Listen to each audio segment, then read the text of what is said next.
Puji Tuhan, selamat sore Bapak Ibu Saudara dikasih Tuhan. Selasa 1 September 2020, mari kita bersama hati kita untuk kita belajar sebagian dari kebenaran firman Tuhan. Mari kita tundukkan kepala untuk kita mengawali ibadah pada sore hari ini. Bapa di surga, kami bersyukur atas penyertaan-Mu sepanjang hari ini. Dan saat ini kami akan belajar sebagian dari kebenaran firman-Mu. Urapi hamba-Mu, taruh perkataan-Mu dalam bibir hamba-Mu, dan biarlah sore hari ini sore yang penuh berkat untuk setiap kami.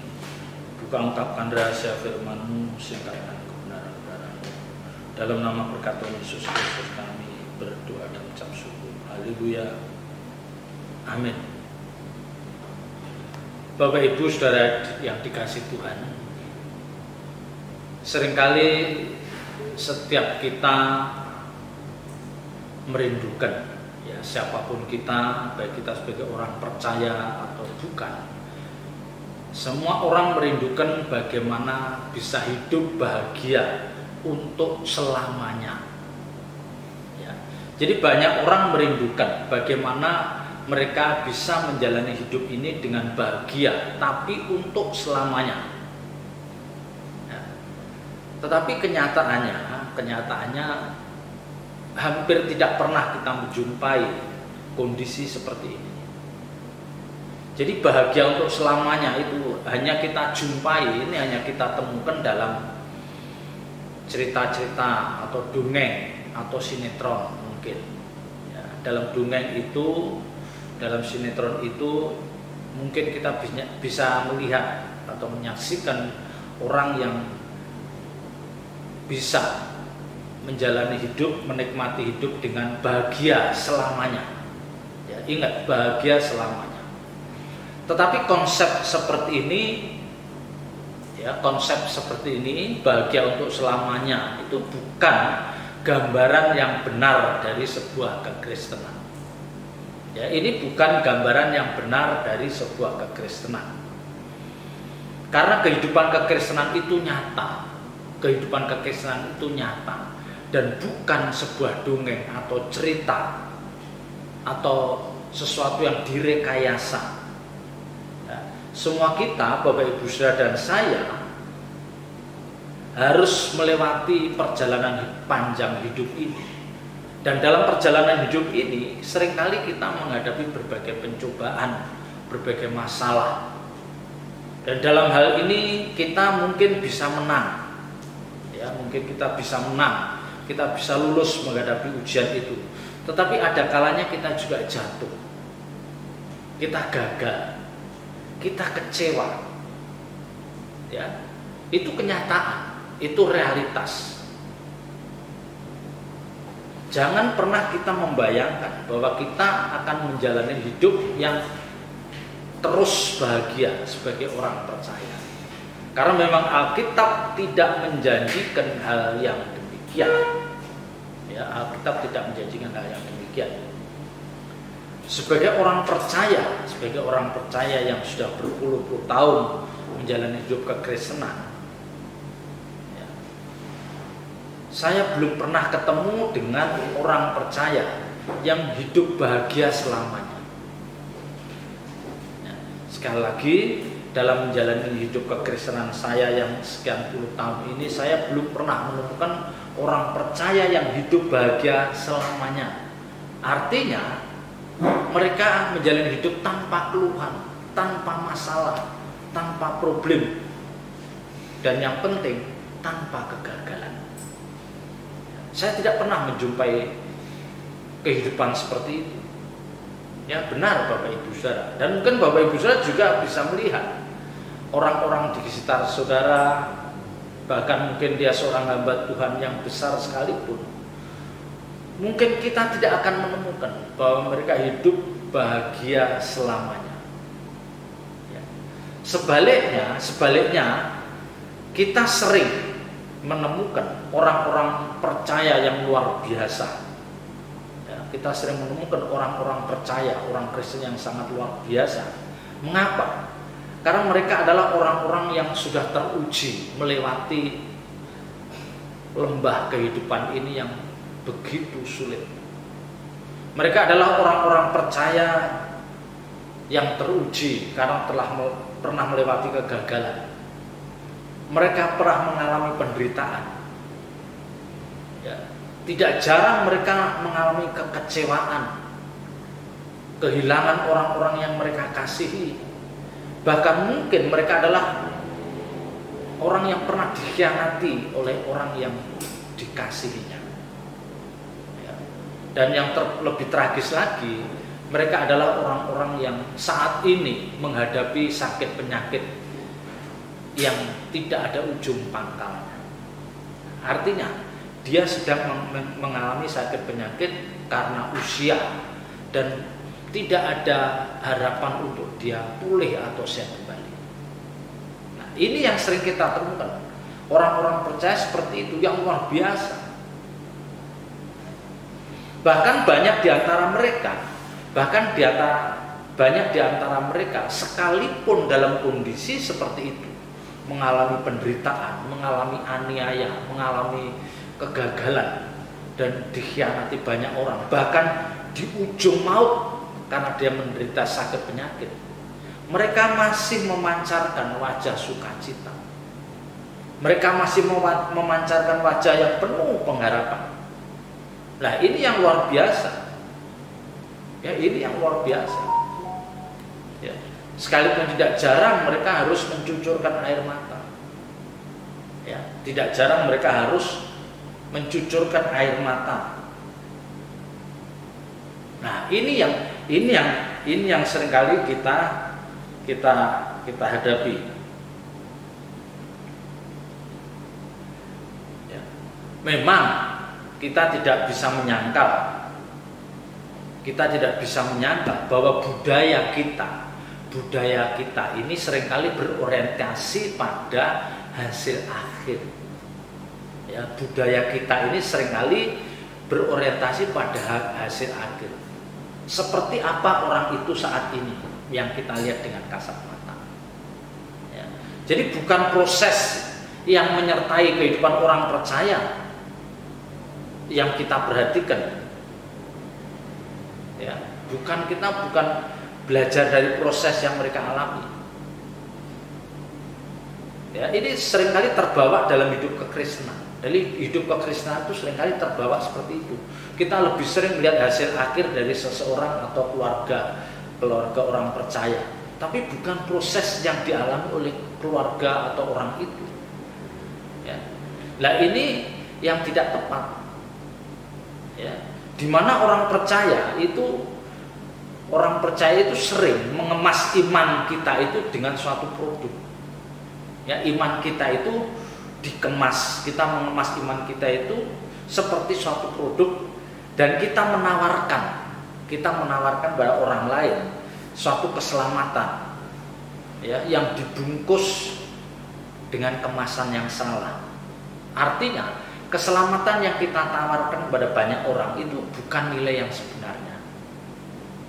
Ya, kita mendegradasi kekristenan. Karena apa? Ketika kita berbicara tentang kekristenan kepada banyak orang, kita selalu berbicara tentang apa? Kebahagiaan. Bu atau om atau tante, ayo ke gereja. Ayo kita jadi orang Kristen. Nanti Tuhan pasti akan mencukupkan segala kebutuhan kita. Ya, Tuhan akan memberikan kekuatan. Ya, Tuhan akan menjauhkan kita dari masalah. Nah, ini yang seringkali kita tawarkan. Ketika kita berbicara tentang kekristenan kepada orang lain, kita menawarkan kekristenan itu yang nilainya seperti didegradasi, ya, nilainya merosot. Jadi seolah-olah kekristenan itu hanya menawarkan hidup damai sejahtera, hidup kesuksesan, hidup dalam pimpinan Tuhan, hidup yang selalu tidak pernah gagal. Nah, ini salah. Nah, ini bisa menyesatkan. Karena kenyataannya tidak seperti itu. Ya, dan orang yang mendengar ini orang yang mendengar berita ini, kalau dia orang non-Kristen, dalam pikirannya sudah terpatri, seolah-olah kalau menjadi orang Kristen, dia akan terbebas dari penderitaan. Kalau saya menjadi orang Kristen, saya terbebas dari kegagalan. Kalau saya menjadi orang Kristen, saya akan menjadi diberkati. Ya. Ternyata setelah mereka menjadi orang percaya, keadaan yang dibicarakan itu, yang ditawarkan itu tidak mereka alami, dan mereka seringkali merasa frustasi. Ya, mereka merasa frustasi. Loh, kok ternyata menjalani hidup kekristenan jadi seperti ini? Ya. Mereka lupa bahwa ada proses panjang yang harus dilewati oleh orang percaya, bahkan oleh setiap orang. Itu ada proses panjang yang harus dilewati. Ya. Dan kualitas kekristenan seseorang itu ditentukan dari berhasil tidaknya dia melewati proses panjang itu. Apakah dia lulus lewat proses panjang itu atau tidak? Proses panjang yang saya maksud di sini adalah ketika dia menjalani hidup kekristenan dan dia masuk dalam penderitaan, dia masuk dalam ujian, dia masuk dalam pencobaan, apakah orang seperti ini merespon dengan benar atas semuanya itu? Kalau mereka bisa merespon secara benar, nah ini yang saya katakan, wah mereka sudah berhasil. Ya. Mereka sudah memahami arti hidup yang sesungguhnya. Ya, seringkali kita menyaksikan seorang hamba Tuhan, ya, saya pribadi sering melihat hamba Tuhan yang dipakai Tuhan secara luar biasa, dan kita menyaksikan beliau seorang yang berhasil, ya, jemaatnya ribuan atau puluhan ribu, ya, secara materi tidak mungkin hamba Tuhan ini kekurangan. Kalau kita membayangkan berkat-berkat yang beliau nikmati lebih dari cukup. Dan pasti banyak orang, hamba-hamba Tuhan pemula khususnya, itu pasti merindukan. Itu yang dia rindukan. Dia ingin meraih apa yang diraih oleh hamba Tuhan besar ini. Tetapi seringkali kita lupa. Ada proses panjang di balik kesuksesan hamba Tuhan yang luar biasa ini. Seringkali kita lupa. Seringkali kita tidak mempersoalkan proses panjang yang dilewati hamba Tuhan ini. Demikian juga dengan anak-anak kita, orang-orang muda. Mereka tertarik dengan orang-orang yang berhasil, ya, secara sekuler berhasil, ya, secara akademis berhasil, karirnya moncet, usahanya lancar, berkat jasmani mengalir. Nah, mereka mengagumi itu, mereka merindukan bisa seperti itu. Tetapi seringkali mereka tidak memperhatikan, mereka tidak melihat proses panjang yang dilewati orang-orang seperti itu. Ya, nah ini tidak fair. Ya, seringkali kita hanya mengingini hasil akhir hidup orang itu, hasil akhir seseorang, tetapi kita tidak peduli dengan proses panjang yang mereka lewati. Kita tidak peduli dengan perjuangan beliau-beliau ini berpuluh-puluh tahun yang dia geluti. Kita tidak peduli, padahal itu penting. Itu penting. Itu penting, Bapak Ibu Saudara. Demikian juga ketika kita melihat orang percaya yang di akhir hidupnya menyedihkan. Orang percaya yang di akhir hidupnya menyedihkan, mengenaskan. Ya, kita hanya berbelas kasihan, penuh kasihan. Ya, kita tergerak untuk menolong mereka. Ya, itu memang tidak salah. Ya, seolah-olah kita ikut empati terhadap orang-orang seperti ini, karena di masa tuanya dia sangat menderita, ya, kekurangan secara materi, ya, dijauhin banyak orang. Artinya apa? Keluarga besarnya tidak peduli dengan apa yang dihadapi. Tetapi kita tidak tahu perjalanan panjang hidup orang ini, kita tidak tahu. Ya, kita tidak tahu masa mudanya. Mungkin kalau kita tahu masa muda orang ini, kita akan mengatakan, oh pantes kalau masa tuanya dia seperti itu. Ya, jadi lewat apa yang saya paparkan malam sore hari ini, mari kita berpikir realistis dengan landasan kebenaran firman Tuhan. Bagaimana kita harus bisa memandang hidup dengan cakrawala berpikir yang luas, yang landasannya adalah kebenaran firman Tuhan. Ya. Jadi jangan kita menantikan atau kita berharap bahwa minggu-minggu depan adalah minggu-minggu yang tanpa kegagalan. Jangan kita membayangkan minggu depan adalah minggu-minggu yang tanpa masalah, minggu-minggu yang tanpa kesulitan, karena Tuhan menyertai atau selalu ada bersama kita. Enggak, jangan seperti itu. Jangan seperti itu. Sebagai orang percaya, Bapak Ibu Saudara, kita harus percaya, kita harus yakin bahwa apapun yang kita alami, apapun yang kita jalani saat ini, itu diizinkan Tuhan untuk terjadi atas hidup kita.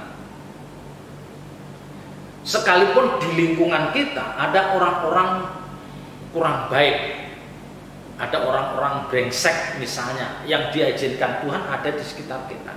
Jangan kita mengeluh, ya, jangan kita mencari kambing hitam siapa yang salah. Ya. Tetapi bagaimana kita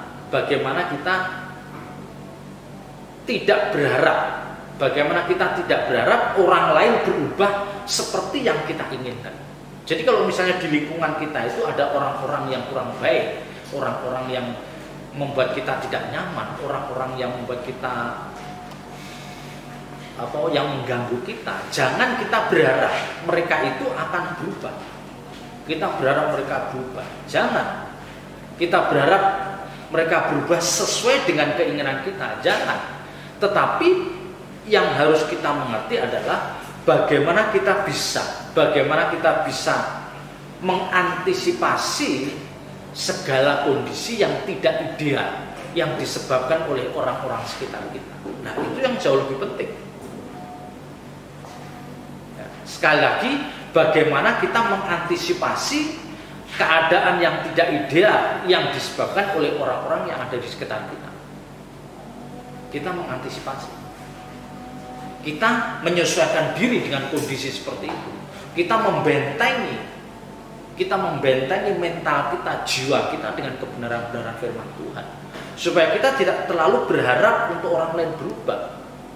Kalau Tuhan merubah mereka, kalau tidak, ya, jangan karena orang lain seperti itu kita menjadi murung, kita menjadi tidak nyaman, kita menjadi orang yang nggak bisa sukacita. Jangan, Bapak Ibu Saudara.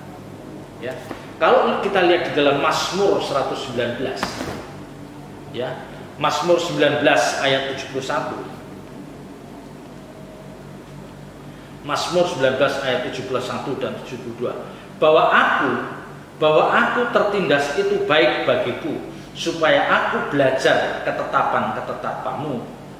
Taurat yang kau sampaikan adalah baik bagiku, lebih daripada ribuan keping emas dan perak. Coba, bahwa aku tertindas itu baik bagiku, ya. Ini tentu keluar, kebenaran ini tentu keluar dari mulut orang percaya yang sudah melewati lembah kehidupan yang sangat lengkap, ya. Mereka adalah orang-orang yang dulunya pernah masuk dalam pencobaan yang berat. Mereka orang-orang yang melewati dari satu kegagalan ke kegagalan lain. Orang-orang yang pernah dikhianati orang lain, orang-orang yang pernah ditinggalkan oleh orang yang dikasihinya.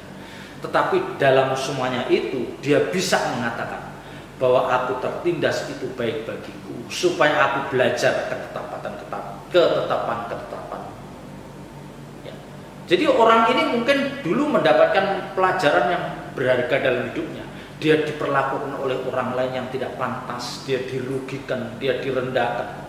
Tetapi di atas semua itu mereka bisa mengeluarkan statement, pernyataan yang memberkati banyak orang. Nah, ini juga mestinya ini juga mestinya yang bisa keluar dari mulut Bapak Ibu Saudara dan saya. Ya. Kita tidak tahu penderitaan seperti apa yang dialami pemazmur ini. Kita tidak tahu. Tetapi yang jelas, dia pasti pernah menderita. Dia pernah mengalami berbagai pencobaan. Tapi di atas semua itu, dia memahami bahwa itu semua cara Tuhan mendidik mereka. Cara Tuhan mendidik dia. Dan yang akhirnya orang-orang seperti ini bisa menghargai Taurat Tuhan lebih dari apapun. Ya, lebih dari apapun.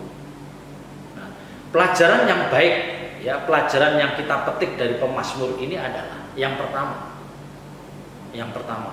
mengalami kegagalan itu memunculkan kehidupan yang taat. Ingat, kalau kita mengalami dari satu kegagalan dan masuk kegagalan yang lain, di situ kita belajar bahwa kegagalan-kegagalan itu memunculkan kehidupan orang percaya yang taat. Ya. Karena kegagalan ini sesungguhnya menyadarkan orang percaya. Kegagalan yang dialami oleh orang percaya itu menyadarkan orang percaya supaya dia introspeksi. Mari kita introspeksi. Kita belajar mengakui kesalahan-kesalahan masa lalu kita. Kita harus mau dengan rendah hati mengakui kesalahan-kesalahan masa lalu kita. Ya. Dan kita bisa keluar dari lorong kehidupan yang gelap ini dan kita menjauhkan dari keinginan daging yang selama ini kita ikuti. Ya. Jadi kegagalan-kegagalan yang kita alami itu mungkin karena kita terlalu mengandalkan kemampuan kita menuruti keinginan daging ini. Nah, disinilah kita harus apa? Dituntut untuk mengalami pertobatan yang murni. Ya. Kita gagal, kita harus segera memiliki pertobatan yang murni. Bagaimana kita membangkitkan lapar dan haus akan kebenaran. Jadi masa-masa kegagalan itu harus menuntun kita untuk lebih dekat dengan Tuhan. Ingat, kegagalan-kegagalan kita harus menuntun kita untuk lebih dekat dengan Tuhan. Dan kita memiliki komitmen, kita berketetapan hati untuk lebih terus mencari dan menemukan Dia. Ya. Yang kedua, kegagalan harus menjadikan kita untuk menjadi orang-orang yang lebih mudah untuk diajar. Ini penting. Jadi kegagalan itu menjadikan kita lebih mudah diajar. Ya. Bapak Ibu Saudara, pasti Bapak Ibu Saudara menemukan ada orang-orang yang saat ini mereka adalah orang-orang yang haus untuk mendengar firman Tuhan. Mereka adalah orang-orang yang terus bergumul mencari menemukan Tuhan dalam hari-hari hidupnya. Ya. Mereka orang-orang yang hatinya peka mendengar suara Roh Kudus. Nah, orang-orang seperti ini saya katakan, ini hampir pasti mereka adalah orang-orang yang pernah mengalami bagaimana hidupnya dihancurkan dan diremukkan oleh Tuhan. Ya. Jadi kalau Bapak Ibu Saudara melihat orang-orang begitu lapar dan haus akan firman, begitu intens membangun intimasi dengan Tuhan, ya, mungkin mereka adalah orang-orang yang pernah dihancurkan, diremukkan oleh Tuhan dalam hidupnya, dan dia menyadari kesalahannya. Ya. Karena kegagalan ini akan menyadarkan betapa terbatasnya kemampuan Bapak Ibu Saudara dan saya. Kegagalan demi kegagalan itu mengingatkan kepada kita, menyadarkan kepada kita betapa terbatasnya kemampuan kita. Sekalipun secara akademis Bapak Ibu Saudara mungkin S2, S3 punya jabatan tinggi, tetapi ternyata Bapak Ibu Saudara gagal dalam membina rumah tangga, mendidik anak, mengatur istri, mengatur pasangan hidup. Di keluarga besar ternyata Anda gagal, Bapak Ibu Saudara gagal. Akui kesalahan ini dan jangan cari kambing hitam. Ya, jangan cari kambing hitam. Ini kegagalan ini menunjukkan betapa rentannya kita. Ya. Disinilah kita akan mulai lebih mau mendengar suara Tuhan. Nah, mestinya seperti itu. Kalau orang percaya yang benar, ketika dia terus gagal dan gagal, dia harus mulai mau mendengar suara Tuhan. Harus mulai ada niat baik untuk memperbaiki hubungan dengan Tuhan. Dan jangan kita merasa hebat, jangan kita merasa benar, jangan kita kegagalan.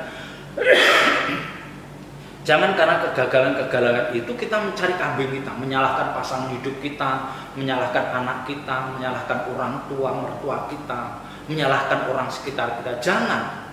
Kalau itu yang saudara lakukan, Tuhan tidak akan pernah memulihkan kehidupan Bapak Ibu saudara. Ya. Jadi kegagalan ini seringkali dipakai Tuhan untuk menghancurkan benteng kesombongan dalam hidup kita. Kegagalan ini sering dipakai Tuhan untuk menghancurkan benteng kesombongan yang ada dalam hidup kita yang kita bangun. Dan Paulus mengatakan, duka cita ilahi, seperti yang dikatakan 2 Korintus 7. Ya, seperti yang dikatakan di dalam 2 Korintus 7. Ya, 2 Korintus 7 ayat 2 Korintus 7 ayat 10. Sebab duka cita menurut kehendak Allah menghasilkan pertobatan yang membawa keselamatan dan yang tidak akan disesalkan, tetapi duka cita yang dari dunia ini menghasilkan kematian. Ya. Oke, ini yang patut kita renungkan. Ya, jadi masalah yang sering terjadi adalah kita sulit mengakui kegagalan kita dan kita lebih sering mencari pembelaan diri. Kita lebih sering mencari kambing hitam. Jangan Bapak Ibu saudara, hampiri tahta Tuhan, bangkitkan gairah, hasrat saudara untuk menghampiri tahta suci Tuhan, maka Tuhan akan menunjukkan jalan yang terbaik. Ya, duka cita ilahi, kegagalan yang diizinkan Tuhan itu baik untuk kita demi keselamatan jiwa kita. Selamat berjuang, Tuhan Yesus memberkati. Ya. Bapa di surga, kami bersyukur atas kebenaran firman-Mu. Meteraikan firman-Mu dalam setiap hati kami dan ajar kami melakukannya. Dalam nama berkat Tuhan Yesus Kristus kami berdoa dan mengucap syukur. Haleluya. Amin.